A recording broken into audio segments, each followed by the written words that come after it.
जय श्री कृष्ण। अध्याय 7 श्लोक 26 से आगे का वर्णन। अनुवाद। हे अर्जुन, श्री भगवान होने के नाते मैं जो कुछ भूतकाल में घटित हो चुका है, जो वर्तमान में घटित हो रहा है और जो आगे होने वाला है, वह सब कुछ जानता हूँ। मैं समस्त जीवों को भी जानता हूँ, किंतु मुझे कोई नहीं जानता। तात्पर्य: यहाँ पर सकारता तथा निराकारता का स्पष्ट उल्लेख है। यदि भगवान कृष्ण का स्वरूप माया होता, जैसा कि मायावादी मानते हैं, तो उन्हें भी जीवात्मा की भांति अपना शरीर बदलना पड़ता और विगत जीव के विषय में सब कुछ विस्मरण हो जाता। कोई भी भौतिक देहधारी अपने विगत जीवन की स्मृति बनाए नहीं रख पाता। नहीं वह भावी जीवन के विषय में या वर्तमान जीवन की उपलब्धि के विषय में भविष्यवाणी कर सकता है। अतः वह यह नहीं जानता कि भूत, वर्तमान तथा भविष्य में क्या घट रहा है। भौतिक कल्मश से मुक्त हुए बिना वह ऐसा नहीं कर सकता। सामान्य मनुष्यों से भिन्न भगवान कृष्ण स्पष्ट कहते हैं कि वे भलीभांति जानते हैं कि भूतकाल में क्या घटा, वर्तमान में क्या हो रहा है और भविष्य में क्या होने वाला है, लेकिन सामान्य मनुष्य ऐसा नहीं जानते। चतुर्थ अध्याय में हम देख चुके हैं कि लाखों वर्ष पूर्व उन्होंने सूर्यदेव विवस्वान को जो उपदेश दिया था वह उन्हें स्मरण है। कृष्ण प्रत्येक जीव को जानते हैं क्योंकि वे सबों के हृदय में परमात्मा रूप में स्थित हैं, किंतु अल्पज्ञानी प्रत्येक जीव के हृदय में परमात्मा रूप में स्थित होने तथा श्री भगवान के रूप में उपस्थित रहने पर भी कृष्ण को परम पुरुष के रूप में नहीं जान पाते, भले ही वे निर्विशेष ब्रह्मा को क्यों न समझ लेते हों। निसंदेह श्री कृष्ण का दिव्य शरीर अनश्वर है। वे सूर्य के समान है और माया बादल के समान है। भौतिक जगत में हम सूर्य को देखते हैं, बादलों को देखते हैं और विभिन्न नक्षत्र तथा ग्रहों को देखते हैं। आकाश में बादल इन सबों को अल्पकाल के लिए ढक सकता है, किंतु यह आवरण हमारी दृष्टि तक ही सीमित होता है। सूर्य, चंद्रमा तथा तारे सचमुच ढके नहीं होते। इसी प्रकार माया परमेश्वर को आच्छादित नहीं कर सकती। वे अपनी अंतरंगा शक्ति के कारण अल्पज्ञों को दृश्य नहीं होते। जैसा कि इस अध्याय के 3 श्लोक में कहा गया है कि करोड़ों पुरुषों में से कुछ ही सिद्ध बनने का प्रयत्न करते हैं और सहस्त्रों ऐसे सिद्ध पुरुषों में से कोई एक भगवान श्री कृष्ण को समझ पाता है। भले ही कोई निराकार ब्रह्मा या अंतर्यामी परमात्मा की अनुभूति के कारण सिद्ध हो ले, किंतु कृष्ण भावनामृत के बिना वह भगवान श्री कृष्ण को समझ ही नहीं सकता। श्लोक 27 अनुवाद। हे भरतवंशी, हे शत्रु विजेता, समस्त जीव जन्म लेकर इच्छा तथा घृणा से उत्पन्न द्वंद्वों से मोहग्रस्त होकर मोह को प्राप्त होते हैं। तात्पर्य: जीव की स्वाभाविक स्थिति शुद्ध ज्ञान रूप परमेश्वर की अधीनता है। मोहवश जब मनुष्य इस शुद्ध ज्ञान से दूर हो जाता है तो वह माया के वशीभूत हो जाता है और भगवान को नहीं समझ पाता। यह माया इच्छा तथा घृणा के द्वंद्व रूप में प्रकट होती है। इसी इच्छा तथा घृणा के कारण मनुष्य परमेश्वर से तदाकार होना चाहता है और भगवान के रूप में कृष्ण से ईर्ष्या करता है। किंतु शुद्ध भक्त इच्छा तथा घृणा से मोहग्रस्त नहीं होते, अतः वे समझ सकते हैं श्री कृष्ण अपनी अंतरंगा शक्ति से प्रकट होते हैं।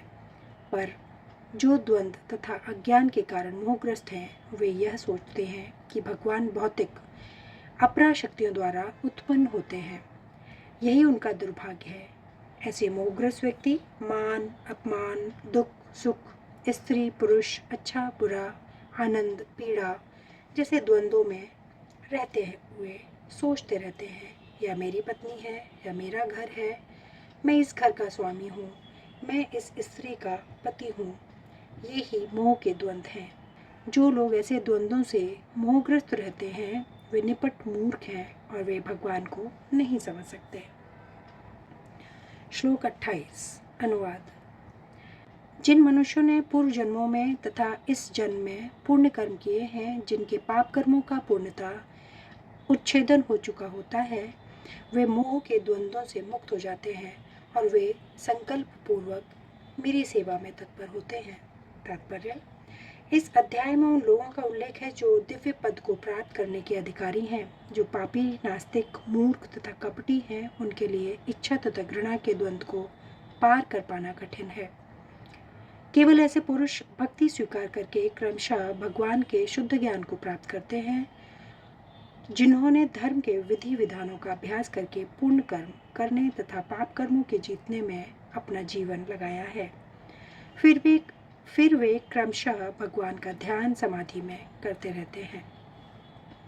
आध्यात्मिक पद पर आसीन होने की यही विधि है। शुद्ध भक्तों की संगति में कृष्ण भावनामृत के अंतर्गत ही ऐसी पद प्राप्ति संभव है, क्योंकि महान भक्तों की संगति से ही मनुष्य मोह से उबर सकता है। श्रीमद् भागवत में कहा गया है कि यदि कोई सचमुच मुक्ति चाहता है तो उसे भक्तों की सेवा करनी चाहिए, किंतु जो भौतिकवादी पुरुषों की संगति करता है वे संसार के गहन अंधकार की ओर अग्रसर होता रहता है। भगवान के सारे भक्त विश्व भर का भ्रमण इसलिए करते हैं जिससे वे बुद्धिजीवियों को उनके मोह से उबार सकें। मायावादी यह नहीं जान पाते कि परमेश्वर के अधीन अपनी स्वाभाविक स्थिति को भूलना ही ईश्वरीय नियम की सबसे बड़ी अवहेलना है। जब तक वह अपनी स्वाभाविक स्थिति को पुनः प्राप्त नहीं कर लेता, तब तक परमेश्वर को समझ पाना या संकल्प के साथ उसकी दिव्य प्रेमा भक्ति में पूर्णतः प्रवृत्त हो पाना कठिन है। श्लोक 29। अनुवाद। जो जरा तथा मृत्यु से मुक्ति पाने के लिए यत्नशील रहते हैं, वे बुद्धिमान व्यक्ति मेरी भक्ति की शरण ग्रहण करते हैं। वे वास्तव में ब्रह्मा हैं, क्योंकि वे दिव्य कर्मों के विषय में पूरी तरह से जानते हैं। तात्पर्य: जन्म, मृत्यु, जरा तथा रोग इस भौतिक शरीर को सताते हैं, आध्यात्मिक शरीर को नहीं। आध्यात्मिक शरीर के लिए न जन्म है, न मृत्यु है, न जरा है, न रोग। अतः जिसे आध्यात्मिक शरीर प्राप्त हो जाता है वह भगवान का पार्षद बन जाता है और नित्य भक्ति करता है। वही मुक्त है। अहम ब्रह्मास्मि, मैं आत्मा हूँ। कहा गया है कि मनुष्य को चाहिए कि वह यह समझे कि मैं ब्रह्मा या आत्मा हूँ। जीवन का यह ब्रह्मबोध एक भक्ति है। जैसा कि इस श्लोक में कहा गया है, शुद्ध भक्त ब्रह्मा पद पर आसीन होते हैं और वे दिव्य कर्मों के विषय में सब कुछ जानते हैं। भगवान की दिव्य सेवा में रत रहने वाले 4 प्रकार के अशुद्ध भक्त हैं, जो अपने अपने लक्ष्यों को प्राप्त करते हैं और भगवत कृपा से जब वे पूर्णतः कृष्ण भावना भावित हो जाते हैं तो परमेश्वर की संगति का लाभ उठाते हैं। किंतु देवताओं के उपासक कभी भी भगवत धाम नहीं पहुंच पाते। यहाँ तक कि अल्पज्ञ ब्रह्मभूत व्यक्ति भी श्री कृष्ण के परम धाम गोलोक वृंदावन को प्राप्त नहीं कर पाते। केवल ऐसे व्यक्ति को जो कृष्ण भावनामृत में कर्म करते हैं वे ही ब्रह्मा कहलाने के अधिकारी होते हैं, क्योंकि वे सचमुच ही कृष्ण धाम पहुँचने के लिए प्रयत्नशील रहते हैं। ऐसे व्यक्तियों को कृष्ण के विषय में कोई भ्रांति नहीं रहती और वे सचमुच ब्रह्मा हैं। जो लोग भगवान के अर्चा स्वरूप की पूजा करने में लगे रहते हैं या भव बंधन से मुक्ति पाने के लिए निरंतर भगवान का ध्यान करते हैं, वे भी ब्रह्मा, अधिभूत आदि के तात्पर्य को समझते हैं, जैसे कि भगवान ने अगले अध्याय में बताया है। श्लोक 30। अनुवाद। जो मुझ पर परमेश्वर को मेरी पूर्ण चेतना में रहकर मुझे जगत का, देवताओं का तथा समस्त यज्ञ विधियों का नियामक जानते हैं, वे अपनी मृत्यु के समय भी मुझ भगवान को जान और समझ सकते हैं। तात्पर्य: कृष्ण भावनामृत में कर्म करने वाले मनुष्य कभी भी भगवान को पूर्णतः समझने के पथ से विचलित नहीं होते। कृष्ण भावनामृत के दिव्य सानिध्य से मनुष्य यह समझ सकता है कि भगवान किस तरह भौतिक जगत तथा देवताओं तक के नियामक हैं। धीरे धीरे ऐसी दिव्य संगति से मनुष्य का भगवान में विश्वास बढ़ता है। अतः मृत्यु के समय ऐसा कृष्ण भावना भावित व्यक्ति कृष्ण को कभी भूल नहीं पाता। अतएव वह सहज ही भगवत धाम गोलोक वृंदावन को प्राप्त होता है। यह 7वां अध्याय विशेष रूप से बताता है कि कोई किस प्रकार से पूर्णतः कृष्ण भावना भावित हो सकता है। कृष्ण भावना का शुभारंभ ऐसे व्यक्तियों के सानिध्य से होता है जो कृष्ण भावना भावित होते हैं। ऐसा सानिध्य आध्यात्मिक होता है और इससे मनुष्य प्रत्यक्ष भगवान के संसर्ग में आता है और भगवत कृपा से वह कृष्ण को भगवान समझ सकता है। साथ ही वह जीव के वास्तविक स्वरूप को समझ सकता है और वह यह समझ सकता है कि किस प्रकार जीव कृष्ण को भुलाकर भौतिक कार्यों में उलझ जाता है। सत्संगति में रहने से कृष्ण भावना के क्रमिक विकास से जीव यह समझ सकता है कि किस प्रकार कृष्ण को भुलाने से वह प्रकृति के नियमों द्वारा बुद्ध हुआ है। वह यह भी समझ सकता है कि वह मनुष्य जीवन कृष्ण भावनामृत को पुनः प्राप्त करने के लिए मिला है, अतः इसका सदुपयोग परमेश्वर की अहेतुकी कृपा प्राप्त करने के लिए करना चाहिए। इस अध्याय में जिन अनेक विषयों की विवेचना की गई है वे हैं दुख में पड़ा हुआ मनुष्य, जिज्ञासु मानव, अभावग्रस्त मानव, ब्रह्म ज्ञान, परमात्मा ज्ञान, जन्म, मृत्यु तथा रोग से मुक्ति एवं परमेश्वर की पूजा।